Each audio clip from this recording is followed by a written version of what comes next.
सतत मला सांगत असतात की साहित्य सम्राट लोकशाहीर अण्णाभाऊ साठे यांच्या विचारावर आपण चालतोय, समाजाचं काहीतरी आपण देणार, खरं तर आपण समाजासाठी काहीतरी केलं पाहिजे.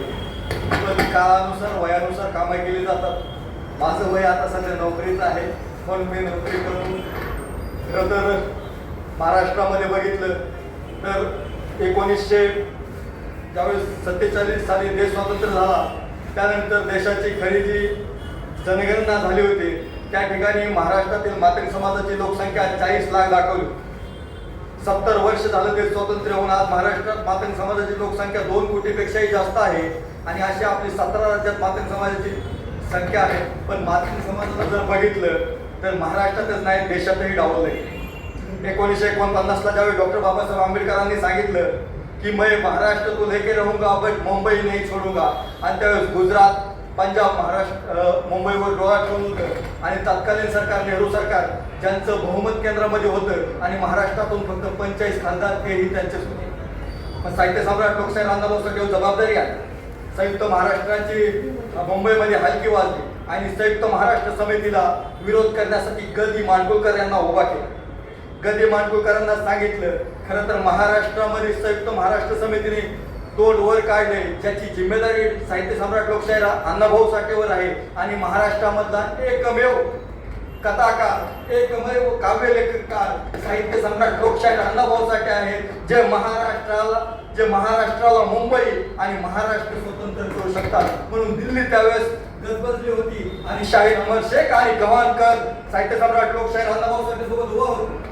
श्री शैलेंद्र कविकार, प्रसिद्ध हिंदी कविकार, म्हणून श्री शैलेंद्र यांना सांगितलं गेलं की साहित्य सम्राट लोकशाहीर अण्णाभाऊ साठेंना हिंदी जमत नाही, मग हिंदीमध्ये काव्य त्यांना बसवून द्यायचंय. मग खरं तर साहित्य सम्राट लोकशाहीर अण्णाभाऊ साठेंनी श्री शैलेंद्र यांना सांगितलं की माझं काव्य जरी हिंदी असेल तरी त्याचा अर्थ मराठी पाहिजे. आणि म्हणून संयुक्त महाराष्ट्राच्या चळवळीमध्ये मुंबई आपल्याकडे ठेवण्यासाठी दिल्लीमध्ये जो मोर्चा झाला त्या दिल्लीमध्ये संयुक्त महाराष्ट्राचे शिल्पकार साहित्य सम्राट अण्णाभाऊ साठेंनी सांगितलं की मैं ये मराठा जुम्मी है, ये रुक के रहेगा नहीं, ये बंबई हमारी है, हम छोड़ के जाएंगे नहीं. आणि मग दिल्ली गजबजली. तत्कालीन नेहरू सरकार गजबजलं की महाराष्ट्राची जी जनता आहे ती दिल्लीमध्ये बसलेली आहे आणि मुंबई घेतल्याशिवाय जाणार नाही, नाहीतर महाराष्ट्र हातातून जाईल. म्हणून संयुक्त महाराष्ट्राचे शिल्पकार लोकशाहीर अण्णाभाऊ साठे एकमेव मुंबईचे शिल्पकार आहेत आणि त्यामुळे मराठीचा लढा मुंबईमध्ये आहे. आज जे लोक म्हणतात ना की मराठी आमचा मुद्दा आहे, हिंदीला आतली गेली, मराठी आम्ही आहे, पण 1949 साली संयुक्त महाराष्ट्राचे शिल्पकार लोकशाहीर अण्णाभाऊ साठे हे खरे मराठीचे शिल्पकार आहेत हे आपल्याला दाखवलं जातं.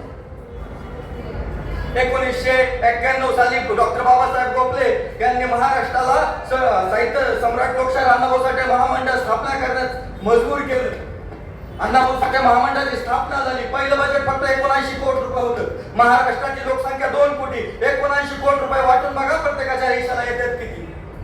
परत सरकार बदललं, सरकारने ते 300 कोटीवर घेऊन गेले. आताही 300 कोटी वाटा 2 कोटी लोकसंख्येवर डिवाइड करा, किती तुमच्या वाट्याला येतात बघा. सरकार कुठलंही असू द्या, महाराष्ट्रातल्या 2 कोटी लोकसंख्यामध्ये आज आपले कमीत कमी 5 लाख विद्यार्थी असतील. 5 लाख विद्यार्थी तुम्ही अभ्यास करून बघा. 5 लाख विद्यार्थीमध्ये 1 लाख विद्यार्थी जरी पोस्ट ग्रॅज्युएटसाठी आपले असतील. आपल्या विद्यार्थ्यांना बाहेर जाण्यासाठी जी शिष्यवृत्ती दिली गेली, महाविकास आघाडी सरकार महाराष्ट्रात आलं, त्यातली किती टक्के शिष्यवृत्ती मातंग समाजाच्या विद्यार्थ्याला वाटली गेली? तत्कालीन सामाजिक न्याय मंत्र्याला एवढा प्रश्न विचारा, त्याचं उत्तर काय निघते बघा. सरकार कुठलंही असू द्या, लोकशाहीत राहायचं असेल तर गुणगान कधी गायचंच नाही. याचिका जोपर्यंत हायकोर्टात दाखल होत नाही तोपर्यंत विरोधाभास होत नाही. आम्ही जर कार्यकर्ते झालो तर लेखक आजकालचे कार्यकर्ते झाले तर सरकार काय करणार? साहित्य सम्राट लोकशाहीर अण्णाभाऊ साठेला गेलं 10 वर्ष झालं राज्यात महायुतीचं सरकार आहे. साहित्य सम्राट लोकशाहीर अण्णाभाऊ साठेला महामंडळाला अध्यक्ष आहे, मग किती काय येत नाही हो साहेब. 8-10 दिवसाचा मुख्यमंत्री जे झाले होते आणि सकाळी 5 वाजता ज्यांनी उपमुख्यमंत्र्याची शपथ घेतली होती, दुपारी 2:30 वाजता बातमी लागली एबीपी माझाला की सन्माननीय नेत्यांना अण्णाभाऊ साठे महामंडळातून क्लीन चिट. कशाच्या हिशोबावर शब्द झाला? अर्धा दिवसाचा मुख्यमंत्री आणि अर्धा दिवसाचा उपमुख्यमंत्री हे तुमच्या जीवावर सौदा झाला होता साहेब. मी तुम्हाला कुठलाही नेता सांगणार नाही. साहित्य सम्राट लोकशाहीर अण्णाभाऊ साठे खरं तर आपण भारतरत्न कुणाला देतो? कधीतरी आपल्या लेखकाने अभ्यास केला पाहिजे. दादासाहेब मला माफ करा जर कोणाचं मन दुखवत असेल तर. भारतरत्न आपण कुणाला देतो? कधीतरी गुगलला सर्च करा. भारतरत्न साहित्यकाला देतो, खेळाडूला देतो. खेळाडूला दिला मान्य आहे, सचिन तेंडुलकर साहेबांना भारतरत्न दिला मान्य आहे, त्यांनी कुठल्याही ऍड करून द्या, आपल्याला प्रॉब्लेम नाही. आणि मग खरे साहित्यकार कोण आहेत?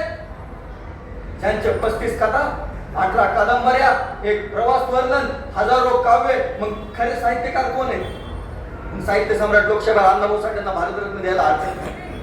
सरकार तुमचं आहे, केंद्रात बहुमत तुम्हाला आहे, अबाकडे आरक्षण वर्गीकरण तुम्ही करताय. अहो तेलंगणाने केलं ना, तुम्हाला प्रॉब्लेम काय? सरकार तुमचं आहे ना, राज्याने देशाने. आणि खरं तर राज्य सरकारला कधीतरी गुगल सर्च करून बघा, कधीतरी डीप मध्ये जाऊन बघा, अबाकडे आरक्षण वर्गवारी करण्याचा अधिकार राज्य सरकारला आहे. मग का होत नाही? कारण तुम्हाला आम्हाला गुमराह केलं जाते. सामाजिक न्याय मंत्री दलित असलं पाहिजे, करतात त्या प्रश्न चालू केले. मराठवाड्यात 8 जिल्हे आहेत आणि 8 जिल्ह्यामध्ये मी दुष्काळग्रस्त भागात नाही, मी बीड मध नाही. बीड मध्ये गुन्हेगारी, आता सध्या न्यूजला फक्त गुन्हेगारी दाखवते, पण मी त्या जिल्ह्यातून आहे. ऊसतोड कामगारांच्या व्यथा मी पाहिल्या. 6 महिने आईवडील मुलांना सोडून ऊसतोडायला जातात. ज्यावेळेस 6 महिने आईवडील मुलांना ऊसतोडायला जातात ना, त्या मुलांना सामाजिक कार्यकर्ते आपल्याला ह्या सगळ्या व्यथा कळतात. मग आपणच आपल्या माणसाला न्याय देऊ शकत नाही, कारण आपण व्यथाच मानू शकत नाही सरकारकडून. मराठवाड्यामध्ये आजची अशी परिस्थिती तुम्हाला सांगतो साहेब, ऊसतोड कामगाराची, की त्या लोकांवर लाखोंनी कर्ज आहे. आणि कर्ज कोणाचं? भांडवलदाराचं, बागायतदाराचं. ती लोक ते कर्ज फेडू शकत नाही आणि त्यांना सरकार न्याय बी देऊ शकत नाही. खरं तर या ठिकाणी हे बोलणं योग्य नाही. ज्या ठिकाणी दादासाहेबांनी सांगितलं लोकशाहीर अण्णाभाऊ साठे सामाजिक संस्था काढली आणि अनेक तरुण कार्यकर्त्याला प्रेरणा दिली. मी या ठिकाणी सतत येत असतो. खरं तर दादासाहेब मला गेलो 2 वर्ष झालं आपल्यासोबत काम करा म्हणते, पण वेळेअभावी मला जमत नाही. एवढं बोलतो आणि थांबतो. जय हिंद.